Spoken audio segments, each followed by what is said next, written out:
Good morning, dear students, and welcome to history class.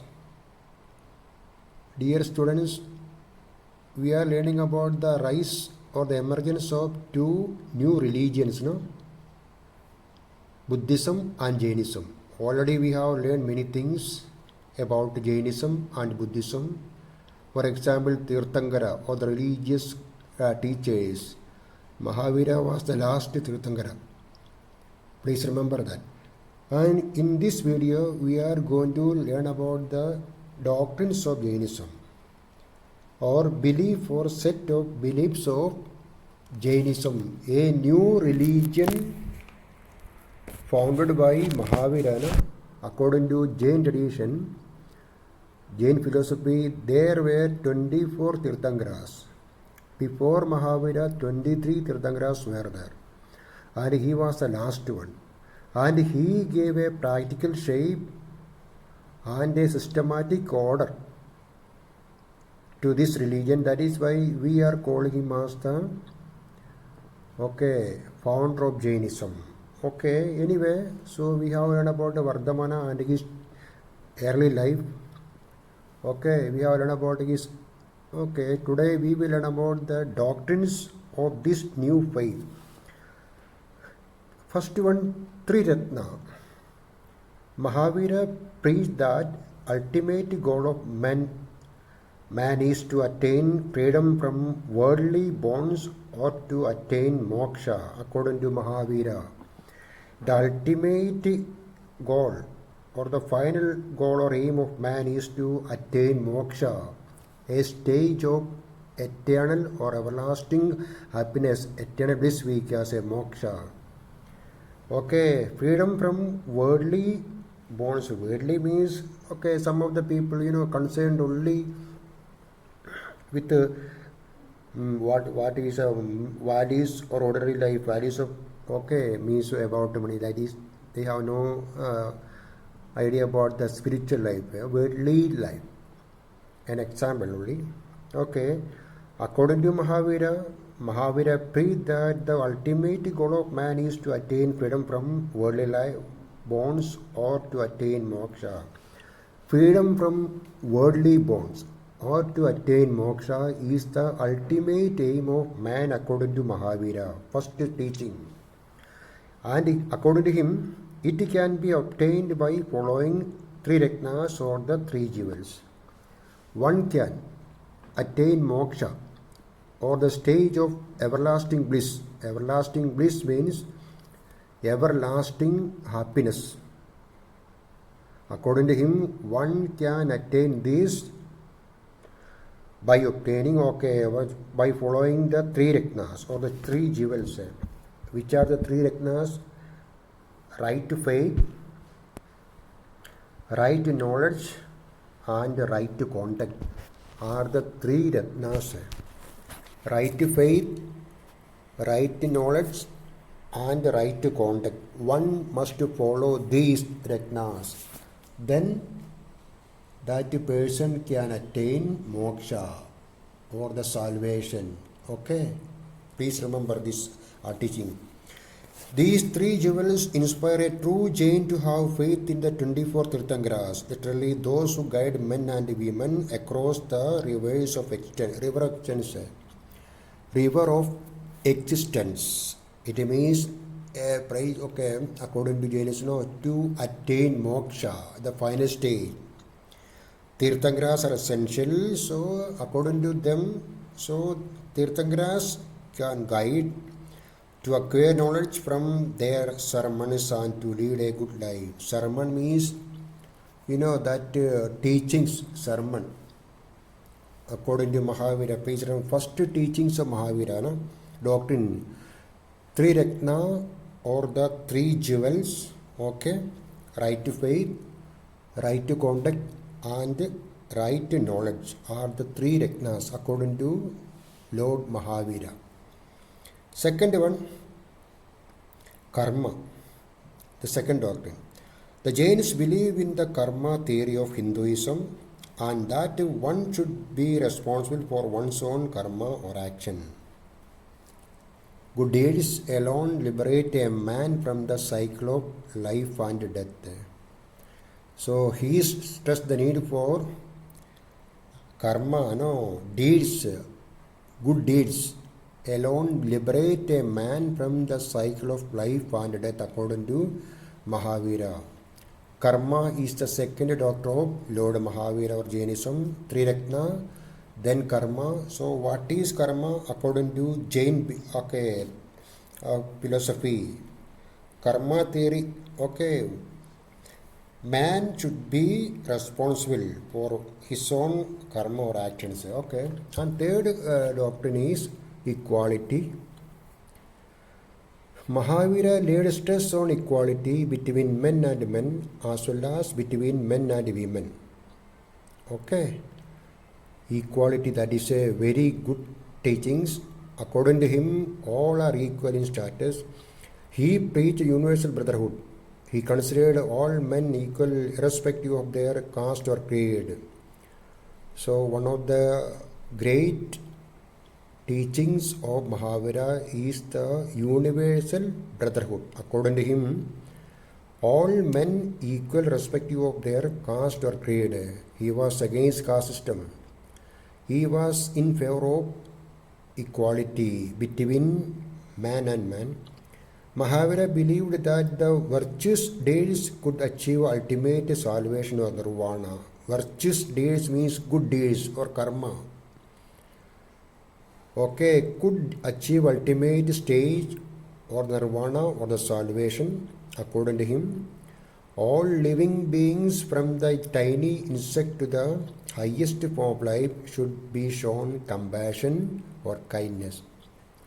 So he stressed the importance of life now. I mean, should be the highest from the lowest should be shown compassion according to Mahavira. So equality is the third teachings of Mahavira. We have learned about three ratnas, then karma, and the third one is equality or the universal brotherhood. Mahavira stood for equality between people, and he said all men equal irrespective of their caste or creed. Equality. Okay, so he was totally against the caste system. And we have learned one of the main cause for the emergence of these two religions was the presence or the caste system. No, we have learned Brahmin, Kshatriyas, Vaishyas and the Shudras on those days. And what was the condition of the lower class? Okay, the lower class or the Shudras had no privileges on those days. So these two religious teachers, that Mahavira and Lord Buddha, both were against caste system. Okay, and now third, another eternal soul. Mahavira believed in the immortality of the soul, Atma. He said that the body dies but not the soul. Soul has no end. Immortal soul, eternal soul. Body will perish, but our soul will remain there. That is eternal soul. Okay, without any end. And another teaching says salvation. Like the Hindus, Jains believe in moksha, salvation, or freedom from the cycle of birth and rebirth. This can be achieved only by leading an austere life based on non-violence and self-denial. To attain salvation, it is necessary to practice the three ratnas of right faith, right knowledge, and right action. Salvation, another one. Okay, the Jains believe the moksha or salvation or freedom from the cycle of birth and rebirth. And according to them, according to Mahavira, one can achieve salvation through the observance of the three ratnas or the three jewels, like right to faith, right knowledge, and right to contact. Okay, so salvation, moksha, or the final stage of bliss or eternal bliss, happiness. Okay, Even in every religion there is the moksha, they have a faith in moksha. Okay. And now another last one, sixth teachings or doctrine, belief in penance. Okay. Jains believed in penance or prayashchit in Hindi. To die of starvation means lack of food, no. Called Sandara or Sallekhana was considered a virtue. So Jains had faith in or a penance, extreme penance, very hard penance we can say, hard penance. Okay, and according to them, no, to die of starvation. Starvation, you know what is starvation? Some of the people are eating very less. Okay, starvation, I mean, some may die due to starvation because of lack of food. According to okay, Jainis, it is a virtue, a good thing. Okay, Jainism lays so much stress on severe penance that very people could lead such an austere life. This explains why Jainism had a few followers. So we will learn about the next topic is about the spread of Jainism. Okay, we will learn the spread of Buddhism also. Okay, both these faiths emerged in the same period in our country. Okay, but Buddhism spread okay many places. Or we can say more than Jainism, Buddhism had more followers. Why it is so? More than Jainism. I mean, very less people accepted Jainism as their new faith than Buddhism. It means many people accepted Buddhism as their new faith because the teachings or the doctrines of Buddhism were very easy to follow than Jainism. The teachings of Jainism are too hard. Okay. So Jainism lays so much stress on severe penance that very few people could lead such an austere life. This explains why Jainism had a few followers. Okay, only very less people were able to follow this religion because of the what we call a hard penance, extreme penance and other teachings. Okay, please remember. And now, so we have learned about the teachings of Mahavira. Then teachings we have learned the 5 Vows, the 9 truth we have learned. Doctrines we have learned. There are 6 doctrines, no? Triratna, Karma, Equality, Eternal Soul. What he said about soul. What he said about salvation.